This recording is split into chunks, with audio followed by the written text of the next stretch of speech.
A city that should have remained a swamp-bound refuge became one of the most sophisticated powers in history, while kingdoms with larger armies, richer farmland, and holier titles repeatedly failed to destroy it. That paradox is the key to Venice. Its greatness did not rest on overwhelming force, but on a colder achievement, the conversion of insecurity into a system of survival. The story begins not with triumph, but with fracture. The Western Roman world had collapsed as a unified political order, but the habits of empire did not vanish when its institutions failed. Roads, ports, legal memory, tax assumptions, ecclesiastical structures, and commercial instincts persisted in damaged form across Europe and the Mediterranean. But political unity was gone. Therefore the old map no longer matched the new reality. In the northern Adriatic, that rupture created an unusual strategic vacuum. The region was too exposed to be tranquil, too connected to be irrelevant, and too fragmented to be dominated easily by any single power for long. Venice emerged from that instability as a refuge before it became a republic, and as a republic before it became an empire. This distinction matters. Venice was not born like Rome, through the systematic conquest of a surrounding countryside. It was not born like the Frankish kingdoms, through warrior aristocracies imposing land-based control. It began in the lagoon, among communities seeking security from waves of invasion and disorder that swept across the mainland. But refuge can produce weakness, or it can produce adaptation. Therefore the lagoon became not merely a shelter, but a political education. Its geography was a lesson in statecraft. The lagoon was difficult terrain for conventional armies. Cavalry, the pride of feudal power, was blunted there. Heavy territorial occupation was complicated there. But the deeper strategic consequence was cultural rather than topographical. A people living in such an environment would not naturally build power around inland estates, mounted nobility, or broad agricultural dominance. Therefore Venice was nudged by necessity toward ships, piloting, convoy protection, and marine logistics. Geography did not guarantee success. It merely rewarded a certain kind of intelligence. That intelligence matured at the hinge of multiple worlds. To the west stood Latin Christendom, increasingly structured around papal authority, feudal monarchies, and the ambitions of cities and princes. To the east stood Byzantium, heir to Roman imperial prestige, sophisticated but often embattled. To the south and east expanded the Islamic commercial sphere, dynamic, wealthy, and deeply integrated into Mediterranean and Near Eastern exchange. To the north loomed the ambitions of German emperors and continental powers that repeatedly sought access to Italy, legitimacy, and wealth. Venice stood between all of them, never fully secure, never fully isolated, and never free to choose innocence. That position was dangerous. It was also profitable. A state placed at the hinge of civilizations can be crushed between them, but it can also become indispensable to all of them. Therefore the central Venetian achievement was not simple independence. It was calibrated dependence. Venice learned how to trade with stronger powers, borrow their legitimacy when useful, resist their absorption when necessary, and present itself as too valuable to discard and too elusive to dominate. This was not romantic freedom. It was strategic ambiguity elevated into doctrine. The Republic lacked many advantages that define the classic great powers of history. It had no vast agrarian heartland, no demographic reserves comparable to France, no imperial inheritance to rival Byzantium, and no continental military depth like the Holy Roman Empire. On paper, such deficits should have condemned it to secondary status. But history is filled with powers that possess resources they cannot organize. Venice possessed fewer raw materials, yet developed superior methods for converting position into leverage. Therefore its rise depended on a different grammar of power, less feudal, less dynastic, more procedural, more maritime, more commercial, and more institutional. That grammar shaped its social contract. Venice became, over time, a patrician republic, oligarchic, unequal, often severe, but remarkably disciplined. It did not place its fate in a single conquering monarch whose death, vanity, or incompetence could unravel the state. The Doge embodied continuity and ceremonial authority, but the Doge was constrained. The Great Council expanded and regularized elite participation. The Senate handled strategic direction. Other magistracies and committees added layers of deliberation, surveillance, and specialized function. This was not liberty in the modern democratic sense. It was elite risk management. The ruling class of Venice understood a truth many warrior aristocracies resisted: the greatest threat to a successful state can come from the ambitions of its own saviors. Therefore Venetian institutions were designed to prevent glory from becoming monarchy. Charismatic concentration of power was treated as a structural danger. Continuity mattered more than theatrical brilliance. Information mattered more than impulsive courage. Credit mattered more than aristocratic vanity. Venice cultivated a politics in which the republic itself, not the individual magnate, was meant to be the enduring protagonist of history. This institutional preference gave Venice its distinctive strategic tempo. Where feudal societies often mobilized around obligation and personality, Venice mobilized around procedure, contract, and financial capacity. Where dynasties dreamed of inheritance, Venice thought in routes, privileges, customs exemptions, naval access, and legal immunities. It pursued not merely territory, but nodes. Not simply dominion, but circulation. This is the essential difference. A territorial monarchy seeks to fill space. Venice sought to control movement through space. No symbol better captures this than the arsenal. The arsenal was more than a shipyard. It was an industrial system before industrialization, a bureaucratic machine for standardization, repair, storage, and deployment. It allowed Venice to reduce the time between strategic alarm and naval response. It transformed shipbuilding from artisanal improvisation into something approaching organized mass production. In a world where maritime delay could mean commercial ruin or military disaster, this mattered immensely. Venice did not merely own ships. It institutionalized readiness. The arsenal also reveals a broader principle of Venetian power: logistics is strategy made durable. A great many states can assemble a fleet in desperation.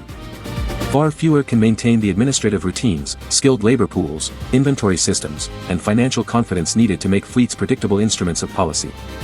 Venice could. Therefore its maritime force was not episodic. It was systemic. This difference separated commercial opportunism from long-term statecraft. The same logic shaped the Stato da Mar, the maritime empire. Venice did not initially seek deep inland conquest across the eastern Mediterranean. It sought protected corridors. Adriatic security came first, because the Adriatic was the Republic's arterial space. Beyond that came islands, ports, depots, colonial enclaves, fortified harbors, and negotiated privileges. To an observer trained only in continental politics, such holdings could appear scattered and thin. But they formed a network. Therefore their value was cumulative. A chain of strategic points can command more real influence than a broad but incoherent territorial mass. Trade, in this system, was never merely commerce. It was coercive capacity in disguised form. Venetian merchants financed voyages, spread risk through insurance and partnership, arbitraged scarcity across distant markets, and transmitted information as relentlessly as goods. A merchant convoy was also a sensor array. A consul abroad was also an intelligence node. A colonial administrator was also a guardian of legal asymmetry. Venice learned early that information superiority often precedes military effectiveness. To know prices, grain shortages, naval preparations, dynastic disputes, harbor regulations, and diplomatic tensions before rivals knew them was to convert awareness into profit and profit into strategy. That fusion of law, commerce, and force made Venice formidable. It also made Venice morally difficult. The Republic celebrated order, but order in service of advantage. It prized stability, but often as a condition for extraction. It invoked legality, but Venetian legality frequently protected Venetian leverage first.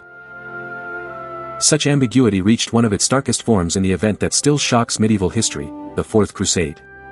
By AD 1202, the crusading movement had already developed into a potent mixture of piety, prestige, debt, ambition, and improvisation. Crusaders sought transport to the eastern Mediterranean, but many lacked the money promised for the fleet Venice had prepared. This created a structural dependency. Debt can reorder morality faster than doctrine. Therefore the Crusaders, unable to fulfill their obligations, became vulnerable to Venetian strategic redirection. Here the story ceases to resemble holy war in its idealized form and begins to reveal the brutal arithmetic beneath grand rhetoric. Venice first extracted service through the attack on Zara, a Christian city, demonstrating that sacred banners do not dissolve fiscal pressure. But the deeper rupture came in AD 1204, when the expedition was diverted toward Constantinople. The greatest Christian city in the east, seat of Byzantine power, became the target of Western Crusaders entangled in debt, dynastic intrigue, and Venetian opportunism. The sack of Constantinople was not an accident of medieval chaos. It was a catastrophe structured by incentives. The consequences were immense. Byzantium, already strained, suffered a blow from which it never fully recovered in strategic terms. Venice secured ports, privileges, commercial advantages, and spoils. The Republic did not merely profit from disorder. It helped redesign the map through monetized betrayal. That phrase is severe, but history warrants severity here. Venice demonstrated that a state trained to think in contracts and leverage could transform another civilization's political crisis into a portfolio of assets. The moral cost was staggering. The strategic gain was undeniable. This achievement intensified Venetian rivalry with Genoa, another maritime republic of extraordinary energy. But this was not merely a feud of civic pride. Genoa and Venice represented a profound historical development, commercial powers proving that sea lanes, credit, intelligence, and choke points could decide the fate of larger civilizations. Their competition unfolded across the Mediterranean and Black Sea worlds, in ports, markets, alliances, and naval confrontations. Therefore each republic became for the other not just a rival, but a mirror, showing what disciplined mercantile strategy could accomplish if left unchecked. In such a contest, battles mattered, but networks mattered more. A lost engagement could be repaired if credit remained intact, if allies still trusted convoy schedules, if colonial nodes still functioned, if skilled labor still turned timber and iron into hulls and oars. Therefore the true battlefield was systemic endurance. Genoa and Venice both understood this, which is why their wars often had the intensity of existential struggle. To lose was not simply to surrender prestige. It was to risk exclusion from the circulatory system of wealth. That danger reached a peak in the War of Chioggia, fought from AD 1378 to AD 1381. This was one of the first great stress tests of the Venetian model, and for a moment it appeared ready to fail. Genoese forces penetrated deep enough into the lagoon system to threaten Venice with strategic suffocation. This was not a peripheral embarrassment. It was a direct challenge to the Republic's core assumption that the lagoon granted a protective strategic advantage. When enemies enter the space believed to guarantee survival, panic usually follows.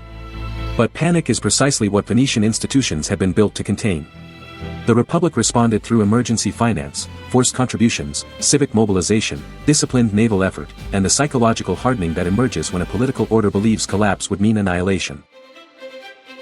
Venice did not discover heroism as a spontaneous emotion.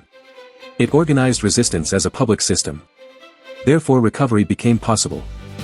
The eventual counterstroke at Chioggia demonstrated the Republic's deepest strength. Venice could absorb fear without dissolving authority. It could turn wealth into war, and law into mobilization. This is what separated it from many states built around battlefield charisma. A single defeated captain, a dead king, or a noble factional split could cripple more personalized regimes. Venice, by contrast, was dangerous because it was administratively stubborn.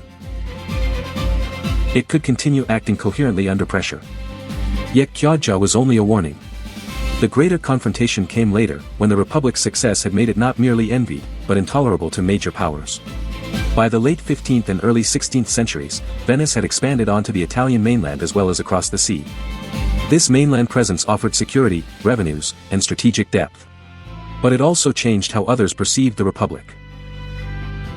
A maritime broker could be useful. A wealthy republic becoming a territorial factor in Italy looked threatening. Therefore Venice attracted a coalition shaped by resentment as much as by calculation. This coalition was the League of Cambrai, formed in AD 1508. Its membership reveals the scale of the threat. Pope Julius II, the Kingdom of France, the Holy Roman Empire, and Spain aligned against Venice. Such combinations do not emerge against weak irrelevancies. They emerge when a state has become too rich, too independent, too intrusive, and too difficult to discipline through ordinary pressure. The League was, in essence, an international attempt to break a republic that had learned to thrive without accepting subordination. The motives of the coalition were varied. The papacy resented Venetian encroachments and sought to reassert ecclesiastical and political authority in Italy. France pursued territorial and strategic advantage. The emperor had claims, prestige interests, and reasons to reduce Venetian influence. Spain watched the Italian balance with its own dynastic calculations. But these differences did not prevent alignment. A state can become so successful at maneuvering between powers that those powers eventually decide maneuver itself must be punished. Therefore the coalition aimed not merely to correct Venice, but to mutilate its position. For Venice, the strategic situation was appalling. The Republic faced enemies with superior continental military weight. Its strengths lay in fleets, finance, institutions, and networked resilience. But the League threatened it on land, where cavalry, artillery, and mass armies could impose disasters quickly.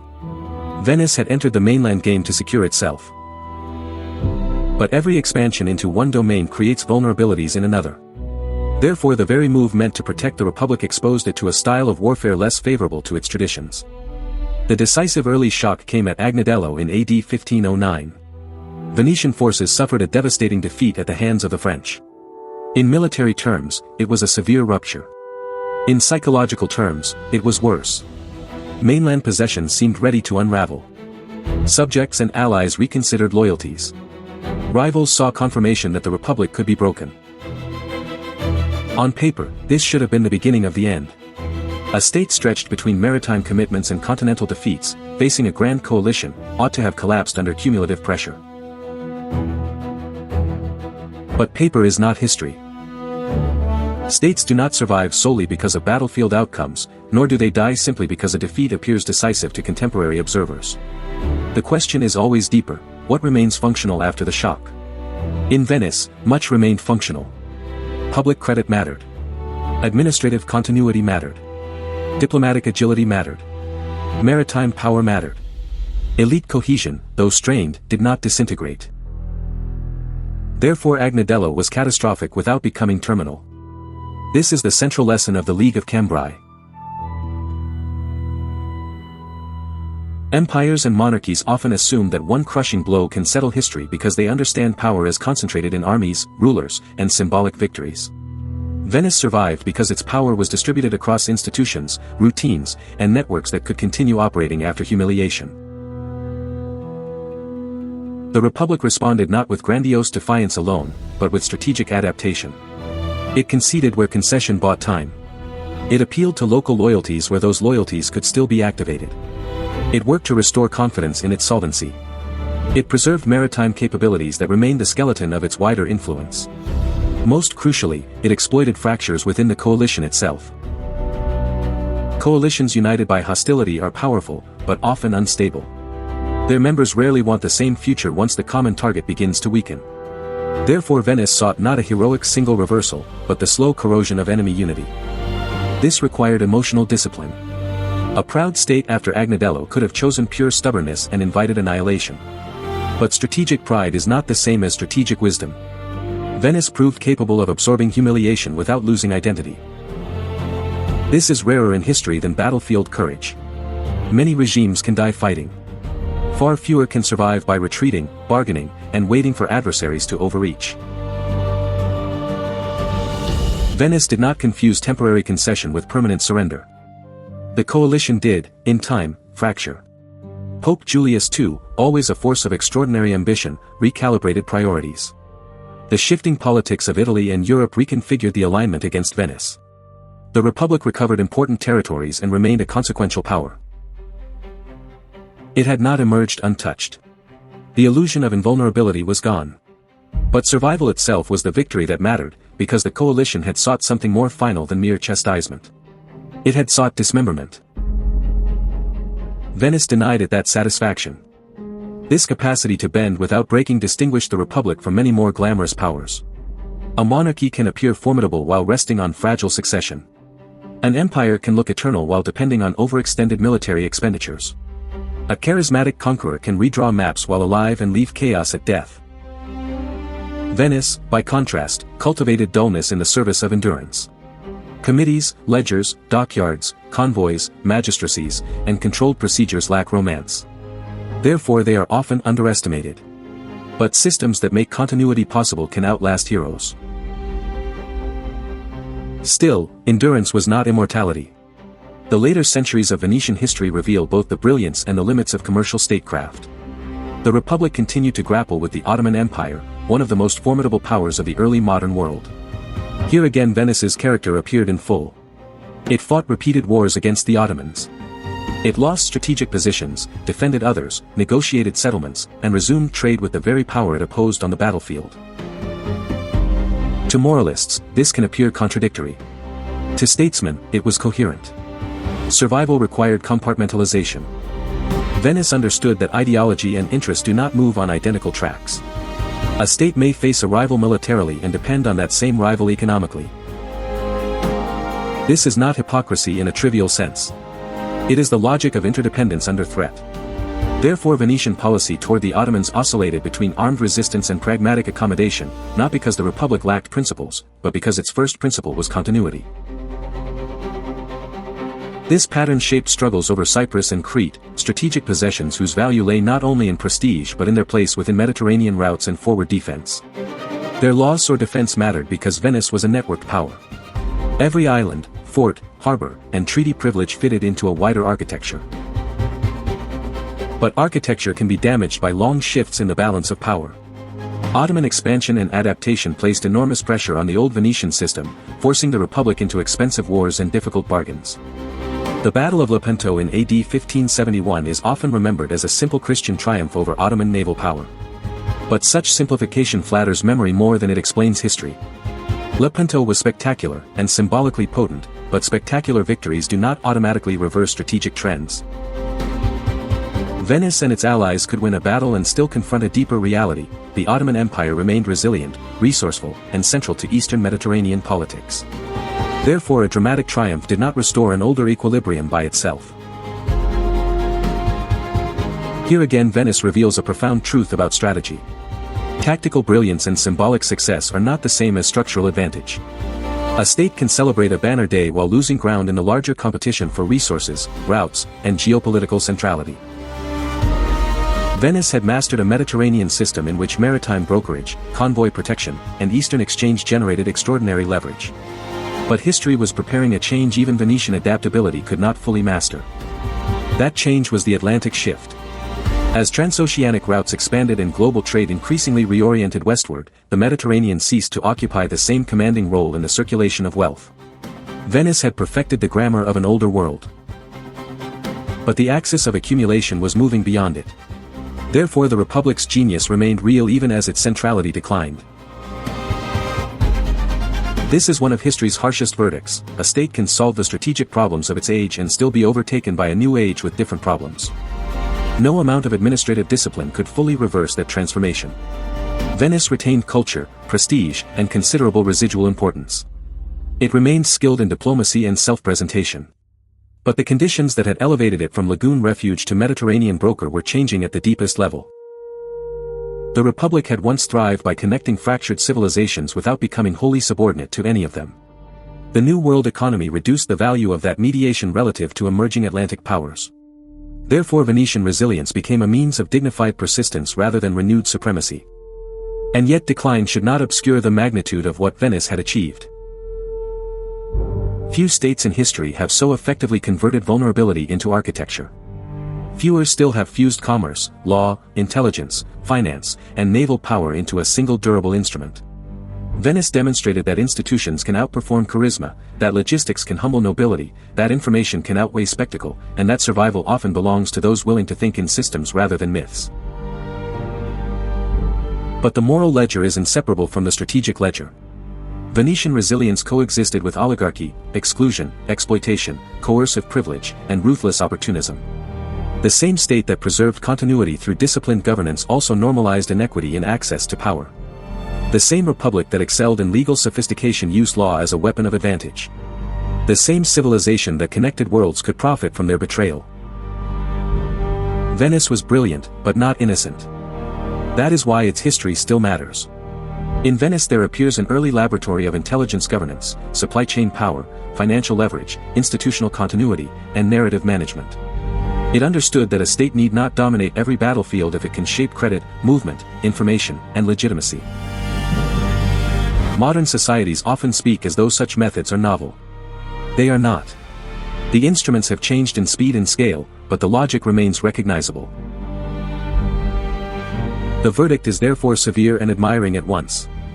Venice survived the League of Cambrai not because fortune loved it, but because it had built a republic capable of absorbing military disaster without political disintegration. It endured for centuries because it organized uncertainty better than many larger powers. Yet the cost of that endurance was a political culture comfortable with secrecy, hierarchy, manipulation, and moral ambiguity whenever necessity demanded them. The Republic proved that sophistication can preserve a state. It also proved that sophistication can make ruthlessness appear reasonable. The modern mirror is difficult to ignore.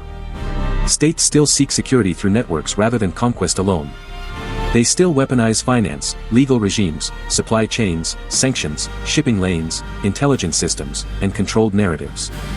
They still present pragmatic coercion as orderly necessity. Venice offers no comforting lesson that virtue naturally triumphs or that transparent morality governs survival. Instead, it reveals something more unsettling: successful states often endure by mastering ambiguity better than their rivals. And this leaves the final question, the true legacy question, hanging over every modern republic, alliance, and empire. When a political order faces genuine danger, what does it choose to become in order to survive? Not what does it claim in ceremony, or what does it preach in times of ease, but what habits of secrecy, compromise, coercion, and calculation does it normalize when the map tightens and the coalition closes in? Venice answered that question with astonishing intelligence. History's unease begins with recognizing how often the same answer still governs the world. If this analysis was worth the time, subscribe for more long-form history that treats power as it was actually used, not as it was later romanticized. And when this video ends, continue with the next documentary on the end screen, because these stories reveal more when seen as part of a larger pattern rather than in isolation. One question remains. Was Venice's greatest strength its institutions, its intelligence, or its willingness to compromise where other states clung to pride?